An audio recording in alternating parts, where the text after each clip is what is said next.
This program is brought to you by Emory University.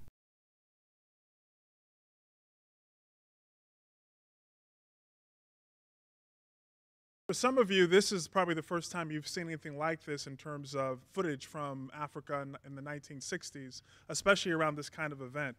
For those of you who study film, it probably came off as an anthropological study, but in fact, this kind of film is invaluable because we have a chance to see the continent coming together in a unique way.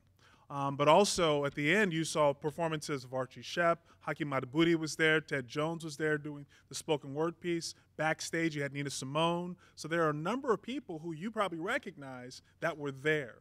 And I think having the panel that we'll bring up in just a moment helps us understand the value of this film, the importance of this film, but probably more than anything helps you understand the value of this film.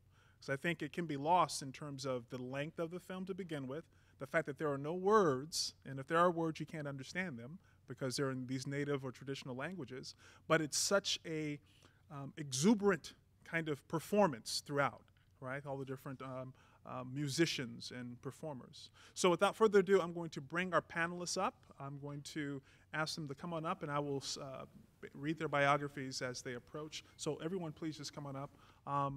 Has our other guest arrived yet? Okay.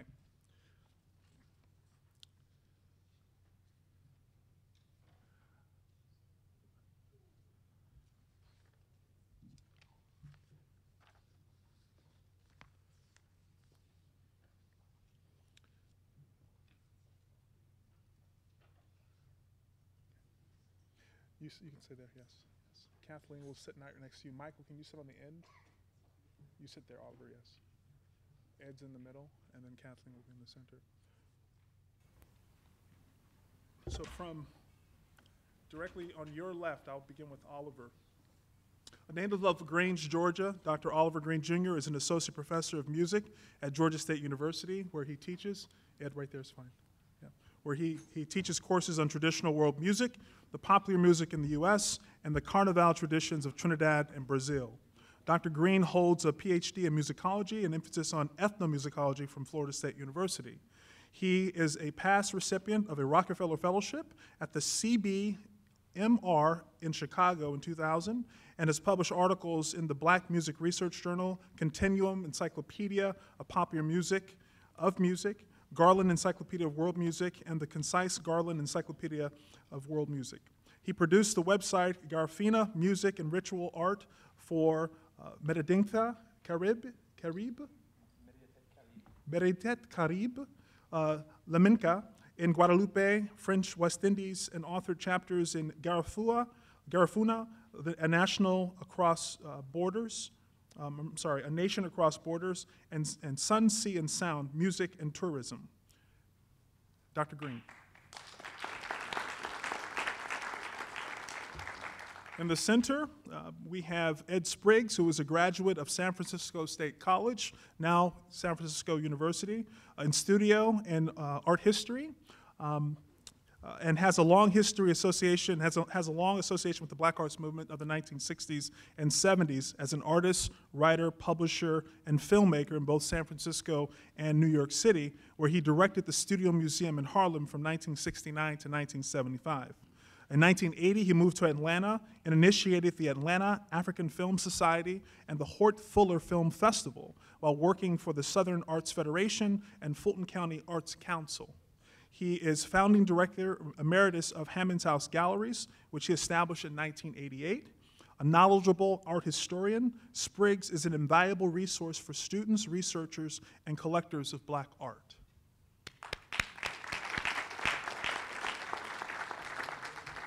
And at the end of the table, Dr. Michael Harris. In the fall of 2001, Dr. Harris was named to the International Review of African American Art list of 25 curators and scholars who make a difference.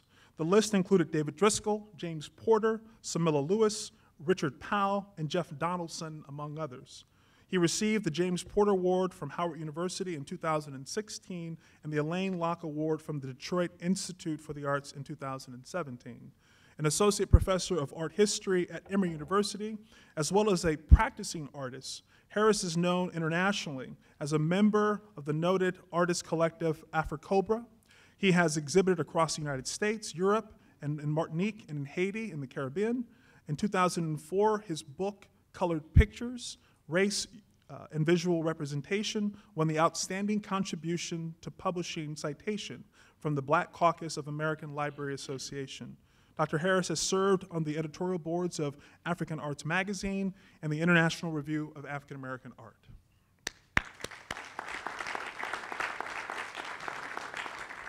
And finally, I'm going to introduce her because she'll come in eventually, and I want to make sure you have an idea of her biography beyond what you already think you know. Kathleen Cleaver has spent most of her life participating in the human rights struggle. In 1966, she dropped out of Barnard College to work full-time with the Student Nonviolent Coordinating Committee, where she served as a campus programmer. From 1967 to 1971, she was a communications secretary for the Black Panther Party, the first woman member of their Central Committee. After sharing years of exile with her former husband, Eldridge Cleaver, she returned to the United States in late 1975. In 1984, she graduated summa cum laude with a BA in history from Yale College, and 5 years later earned her JD from Yale Law School.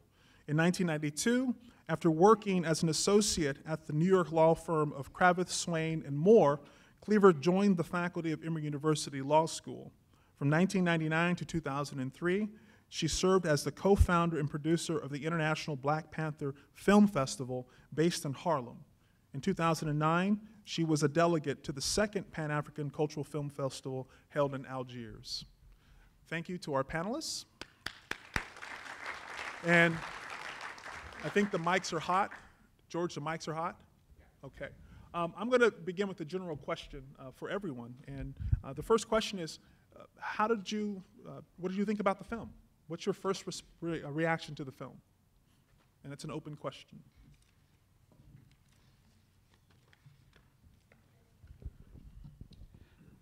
I had the opportunity to search the web a little bit on the festival, and so I heard a bit more than we got on this film. This film was commissioned to be made, but it has a lot of things missing as far as I'm concerned as a document that we would appreciate now 50 years later. However, it did give us a taste of what the festival, the Algerian Festival in 1969 was like. We didn't get a chance, really, to see anything about other than the crowds at the performances, but we didn't see the people in the streets appreciating the festival. So that gave me a pause. We do have to put this film and this festival in another kind of context. Those were revolutionary days still in North Africa, and as the home of Fanon and Albert Memmi, that aspect of it was not present as far as we could tell in this film as well. So for me, it had a kind of glaring missing things, because in '69, by '69, we had all read Fanon. We had all had excursions into the, quote, Black revolutionary movement other than the Panthers, because there was something else going on other than the Panthers. And although the Panthers were well represented at this festival, you need to go online and read Algeria and the Panthers and see, get a sense of how they were received there, because it wasn't good. Not that their revolutionary stance wasn't good, but their interaction with the people wasn't good. And we thought that Panthers were people's revolutionary oriented, but it didn't turn out that way so much in the festival. In fact, there was a lot of dynamics between Stokely Carmichael and the Panthers. So go online and look that up, and you'll get a different dynamic. Michael? Okay. The film seemed to be impressionistic, particularly without the organization of a voiceover for this audience. My impressions from that was it became an explosion of sound and color. I was struck by the different relationships to rhythm from various cultures, but still a dominance for the most part of rhythm. And until Archie Shepp, there was very little brass, but drumming, hand clapping, voices, you know, the human body, and a lot of those instrumentations that I thought were fascinating. It was fascinating to watch the children and how they were there everywhere, every time, and behaved in a certain way. I don't know what that means in that context, because what we have are masquerades that are performed out of their cultural context. So it began to be, you know, an art statement and exposition that gave glimpses, but doesn't give the full richness of color, of context, because of the nature of what we were seeing. But it was fascinating to see it, to capture the energy, to look at the different people and their reaction. And then I have a cousin who is a big-time conservative politician in Ohio, and we had a conversation. We don't have many political conversations so that we can stay family. But he said, "Oh, you're like Obama. You're a collectivist." And I was thinking, like, well, yeah, because that's just natural, particularly if I accentuated through my membership in AfriCOBRA and those practices and all of that.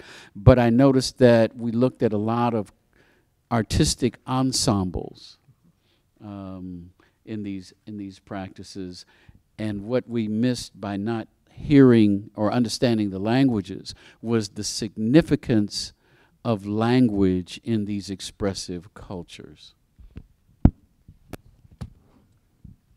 The thing that struck me most about the film was what I considered, and let me state this first, in that the segment that was selected was because it was an exploration of cultures. And I saw the film in the segment as a celebration of indigeneity. Okay? And we have to think about this within the context, historical and cultural, of what was happening at the time when they had the festival.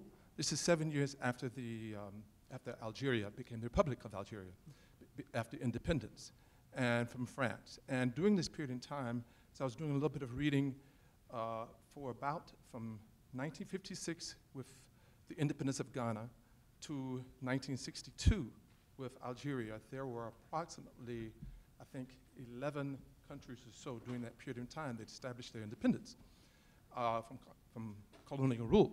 And for the period from 1962 to 1969 that followed up until the beginning of the festival, we had 26 countries, vast majority of them French, previously controlled by the French.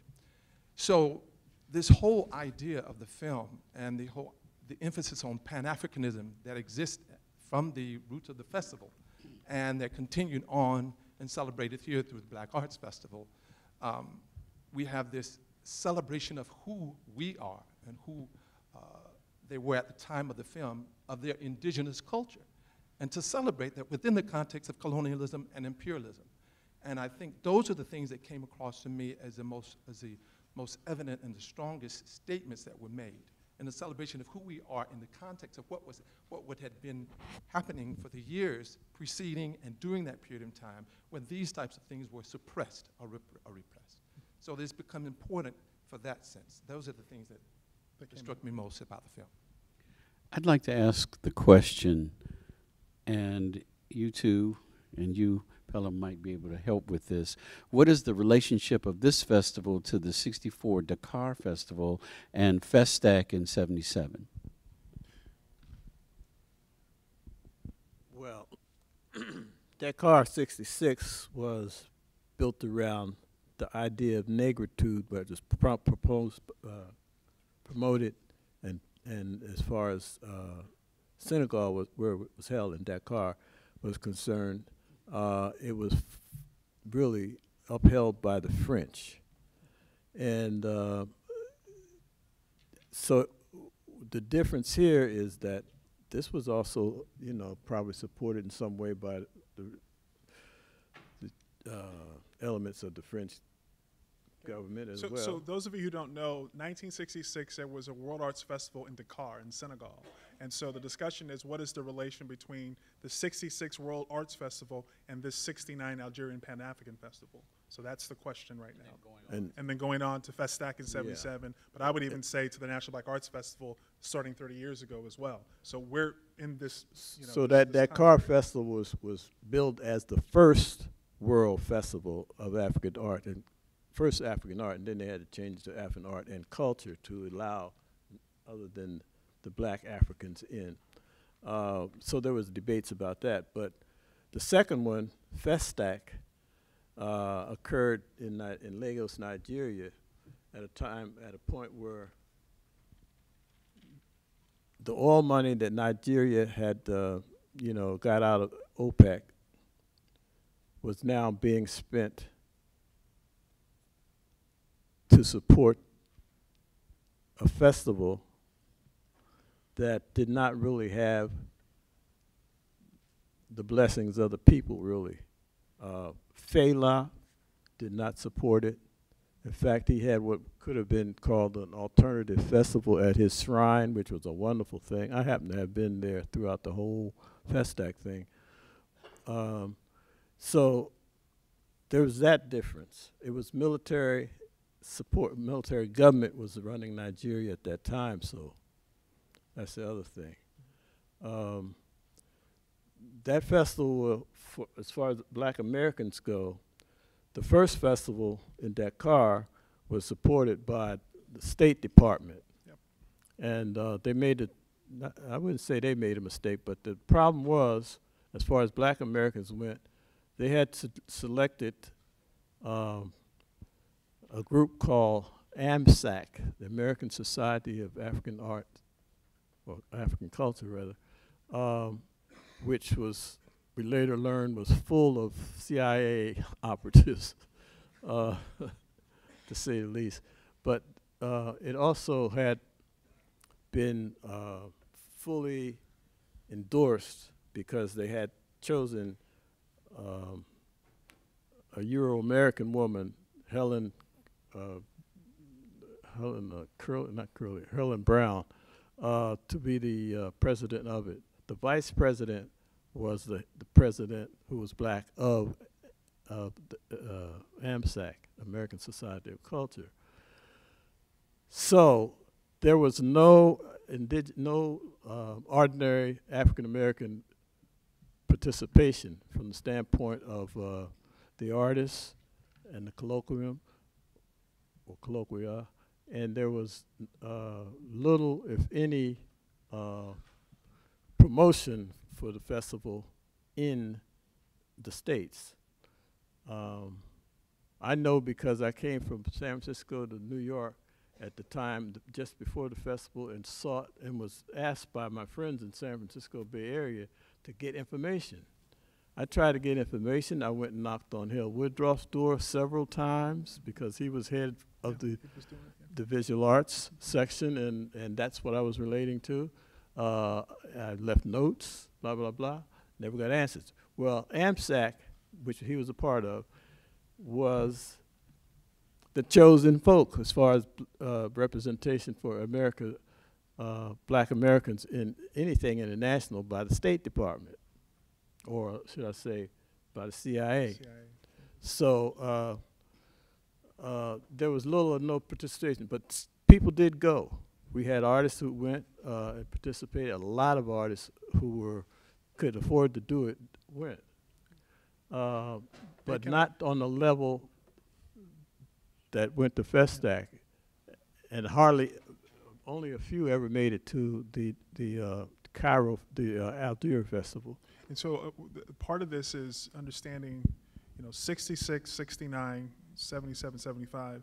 When we get to 69, and we have now, you mentioned it earlier, that to know more about what took place beyond the musical and the dance performance, you have to do some more research. Stokely Carmichael and the Black Panther Party, they didn't get along, and it was documented. And I think Hoyt Fuller wrote about this, and a couple of the people documented the actual the symposia that took place and a couple of the colloquium that they were having there. And so one of the things I would like for us to discuss is when you think about the continent of Africa and when you think about these performances from these different groups of people, those that had just experienced their independence, what did we see in this film that was an indicator of this more unified continent? I mean, did you see in terms of the different religious kind of, Christendom and Muslim groups, working together? Did you see in terms of color, you had the Arabs and the black Africans participating in the same spaces, the different kinds of traditions? I mean, how valuable, or if not invaluable, is a document like this in this conversation about a Pan-African kind of identity? Or is it valuable at all? In some ways, it's anecdotal. But when I was doing my dissertation research on the Yoruba and all of that, and my experience in Nigeria, I didn't find the denominational conflicts that we emphasize in the United States. I found a sense of this is what they do, this is what this group does, and even those who, there's a church in Ile-Ife, Nigeria, that I went to several times, Ebenezer Baptist Church. So I thought, oh, that's kind of ironic, except the service was in Yoruba entirely. So I didn't always understand.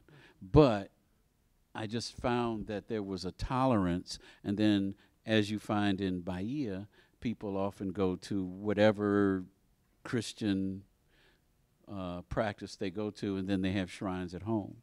And so I just find that these religious tensions, particularly now with Islam, are, in my experience, far more exaggerated here than there. Oliver, so your work as an ethnomusicologist, there were a couple things in there that I saw as ritual towards the middle of the film. And Michael, you made the point of this out of context. So in your opinion, how do you think that played out? I mean, based on the film, we're only seeing snippets, right? So it's a compilation of different shots, but how did that, you figure, played out in this presentation of Africa at this Pan-African Festival? Excellent question. The whole idea of ritual itself, meaning is lost once it's decontextualized. Once you take it out of the context of where it is performed, what it is performed for, the meaning is lost amongst those who are practitioners within the culture. So in this case, it was presented as an emblem or symptomatic of what was important to those people who were presenting. So therefore, you have this display of a practice from Nigeria or from Guinea or from the Maghreb area in northern Africa, which is very different from Black South Africa or Western Africa, as we may say, or from South Africa. So all these different traditions, but they were all celebrated because they were representing people who had all a similar experience of this oppression under colonial rule. So therefore, without them being in the context of ritual, that I don't think was the important aspect there. It was the fact that they could celebrate themselves.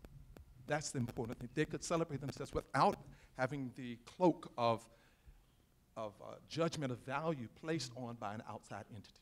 Interesting. That's the thing that I thought was most important there. I'm going to ask one more question, then we're going to open it up. This is for Ed. Ed, we saw towards the end, not just Archie Shepp, we saw Haki Madhubuti, we saw Ted Jones. There were a number of writers and poets who were there in '69. How do you think this experience influenced their work going forward, going to Algiers for this '69 festival? Your mic. Ted was fully aware. Microphone. Thank you. Ted Jones had been in and out of Africa many times and lived in Timbuktu and probably Senegal and Guinea. But I don't think Mahabuti had. If you look at some of the footage of Mahabuti in the background, you see that he seems not really connected. Right. But going forward, Ted Jones was doing what Ted Jones does, and what he was known to do at that time, and he was consistent with it. His poem, "We're Back, We're Black," you're black, we're back, this is black, okay? That was Ted Jones, because he was bringing to people who weren't accepting their blackness at the level that African Americans were because of the colonial rule for so long, etc. The notion that you are black. Let's get it over. Let's get over it, and deal with it. So that's what he was doing. His opening said, if you saw the script of it, was simple words, simple statements of "We're black, you're black, I'm black, we're back, we have returned." So that was his mantra for that time, because that was his message for those people, because he's saying we are all one people, and he's embracing the Algerians as well as all the other participants in the festival. I can't speak for Mahabuti because I never saw much in his work that seemed to change from an experience like that. However, Mahabuti did go to Festac. Mahabuti raised the red, black, and green from Chicago in the Festac. But that was a whole nother thing with Festac. There's a whole political side of that which doesn't ever appear in any other festival. It was a nationalist-oriented Black American participatory group that went over there and that organized it. So therefore, red, black, and green was comfortably brought there, in spite of the relationship we were trying to have with the State Department, because we needed another airplane to get the rest of our people over there. We took 500 people to that festival, and there are 500 different stories about that festival if you ever tapped into any of them. But I think that Mahabuti, he certainly,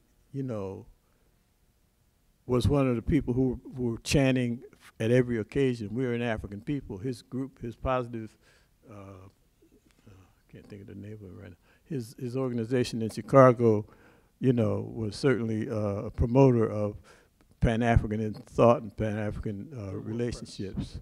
So, and he was with the organizing committee of our Black American participation in Festac. So, but I can't pinpoint any direct thing. So we're going to open up for questions now, and I think. Well, I'd like to ask you one more question. Okay, go right ahead. Who were the filmmakers? William Klein, Bill Klein, was a filmmaker. Is he an American? Yes. Is he black? No. Because I believe all art is autobiographical on some level, and so I would also like to raise the consideration of, since you mentioned Haki and his connection, I would like to wonder if we can look into the film and peel it apart to look at the connection or not, the lack of connection with the filmmaker, which then would impact what was filmed and what was selected in the process, because this does reflect that too. And that was one of the things I said early on, is that it needs a soundtrack, it needs a voiceover, so that we can frame it in a way that it makes sense. And Klein, there were several cameras on the ground, and so they filmed, you saw a helicopter shooting shots of the mall area, and then they had the different venues, and so really it was an editing job of trying to represent all that was happening. And I think you're correct in that too. Let me go to questions. We only have like 10 more minutes. So first question. The preceding program is copyrighted by Emory University.